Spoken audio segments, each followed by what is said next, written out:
میرا آج کا موضوع ہے اچھے لوگ۔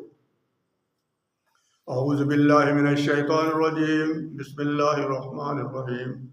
الذین یجتنبون کبائر الاثم والفواحش الا اللمم ان ربک واسع المغفرہ وهو اعلم بکم اذ انشأکم من الارض واذ انتم اجنہ فی بطون امہاتکم فلا تزکوا انفسکم وهو اعلم بمن اتقى۔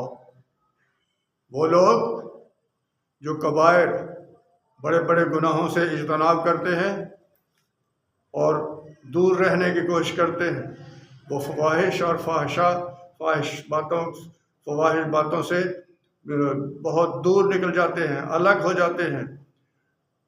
ہاں، انسانی کمزوری ہے، جو تھوڑی بہت ان سے غلطی ہو جاتی ہے، وہ اس غلطی کو اللہ تعالیٰ معاف کر دیتا ہے، کیونکہ اللہ تعالیٰ بہت ہی وسیع بخشش کرنے والا ہے۔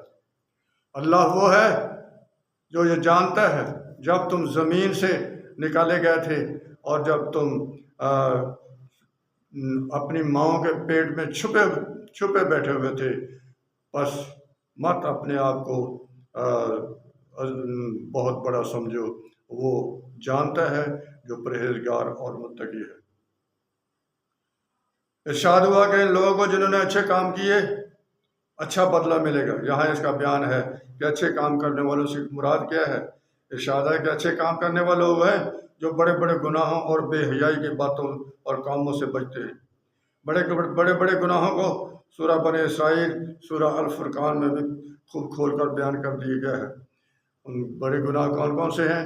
قتل ہے، لوٹ مار ہے، زنا ہے، چوری ہے، اور یا شراب خوری ہے، ناچ گانا ہے۔ جو لوگ ان گناہوں سے دور بھاگتے ہیں اور کبھی جان بوجھ کر ان میں نہیں پڑتے، وہ نیک لوگ ہیں۔ ان سے اگر چھوٹے موٹے قصور انسانی کمزوری کی وجہ سے ہو جائیں تو اللہ انہیں معاف کر دیتا ہے۔ اللہ بہت ہی زیادہ مہربان اور بخشنے والا ہے۔ وآخر دعوانا الحمدللہ رب العالمین۔